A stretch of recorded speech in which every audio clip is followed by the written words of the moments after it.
Bonjour et bienvenue pour ce nouveau page à page consacré au premier numéro de Batman The Last Halloween. Alors la série s'appelle The Batman The Long Halloween, The Last Halloween. C'est le premier numéro, il y en aura 10 et c'est le dernier chapitre du Batman Long Halloween qui comprend évidemment Batman Long Halloween mais aussi Amère Victoire et Bat de Catwoman à Rome si vous souhaitez faire un petit pas de côté. C'est le dernier chapitre en hommage à Tim Sale qui nous a quittés et qui n'aura pas le plaisir de dessiner cette saga et nous n'aurons pas le plaisir de voir son immense travail. Un auteur immense, Tim Sale. Il suffit de lire ou de relire ce qu'il a pu faire avec Jeff Loeb, que ce soit Long Halloween, que ce soit Amère Victoire, Catwoman à Rome ou encore Daredevil jaune, Spider-Man blue, Hulk gris ou Captain America white. C'était un artiste de légende, il est parti beaucoup trop tôt, il laisse un vide immense et son ami Jeff Loeb a souhaité lui rendre un hommage en faisant cette maxi-série en 10 numéros. Voici le premier numéro et il n'a pas choisi un seul artiste pour rendre hommage à son ami. Il a choisi 10 artistes qui vont tous réaliser un épisode. On avait listé ensemble ces artistes. Il y aura notamment Matteo Scalera et plein d'autres auteurs absolument fabuleux. On va replonger ensemble dans cet univers génial qui mêle évidemment ces meurtres horribles commis pendant la période d'Halloween, le personnage de Holiday, mais aussi la famille Falconet. Si vous regardez en ce moment, comme je le fais, la série Penguin, eh bien la famille Falconet est au cœur.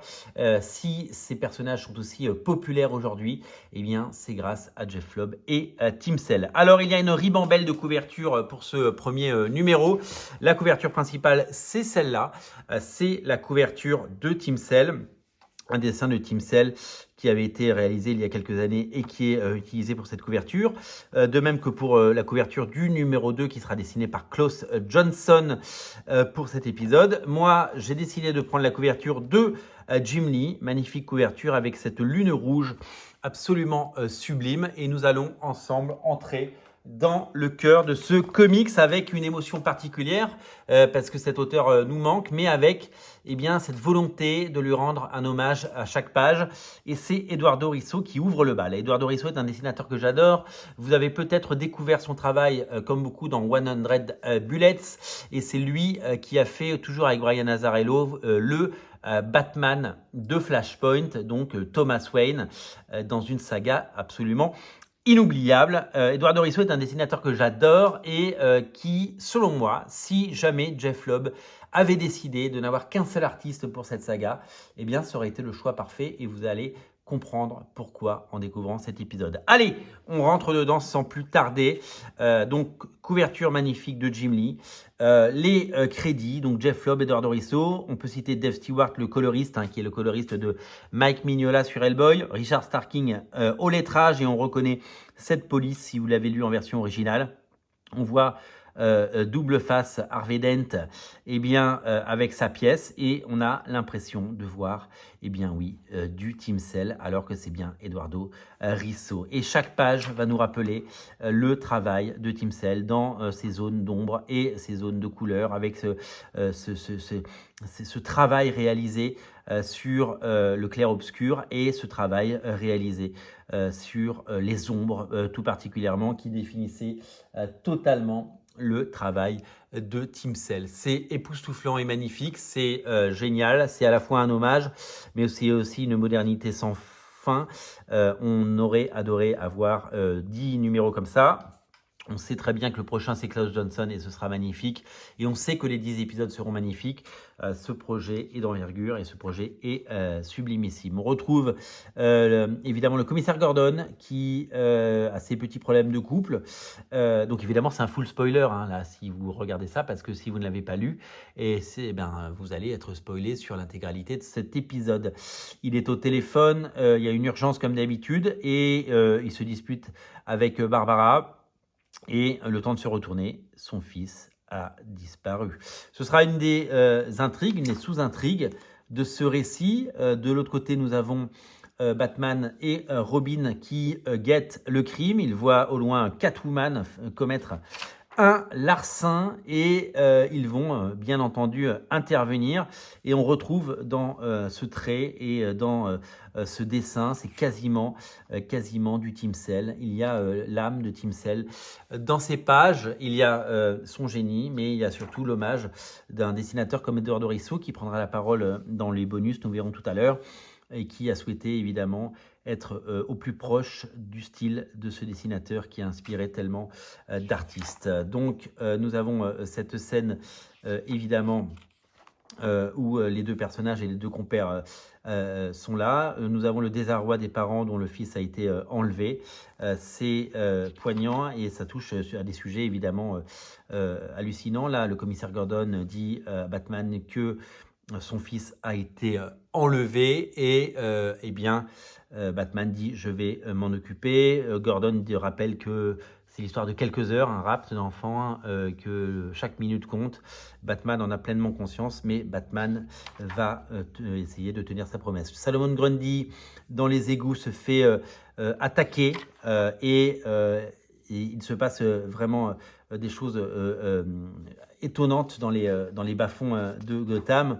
Et de l'autre côté, Harvey Dent, eh bien, lui se fait également agresser et se fait shooter, comme vous pouvez le voir.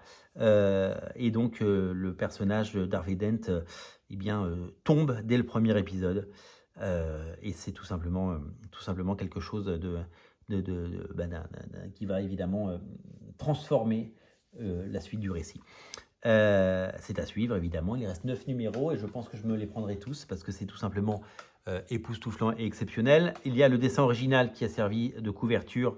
Donc vous le savez, Tim Sale était un auteur génial, il a fait les couleurs chez Marvel, Daredevil jaune, Spider-Man bleu et les autres, mais eh bien, il ne voyait pas les couleurs. Il était daltonien, il était colorblind comme on dit en anglais, donc il dessinait comme ça et passait ses couleurs avec ce qu'on appelle des lavis de gris et donc il faisait ses nuances comme ça et après son ami le dessinateur le coloriste là c'est Marc Chiarello qui je crois fera un épisode. Eh bien, c'est lui qui a réinterprété les couleurs avec les tonalités de cette saga. En bonus, nous avons cette couverture d'Eduardo Risso qui est magnifique.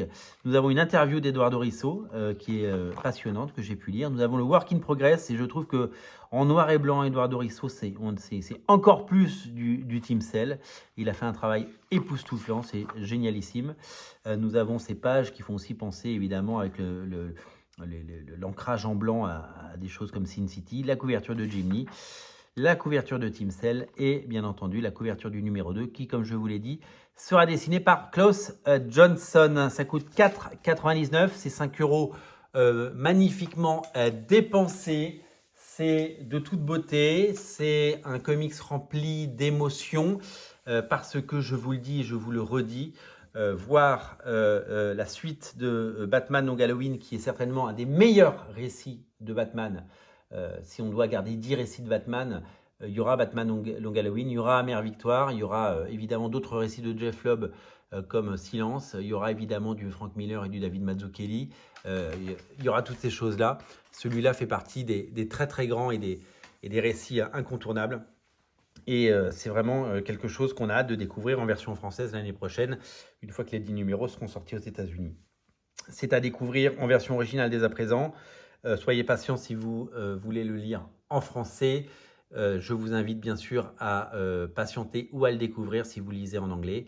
En tout cas, j'ai pris un plaisir fou à lire cet épisode et à faire cette émission, puisque les pages à pages, j'adore ça.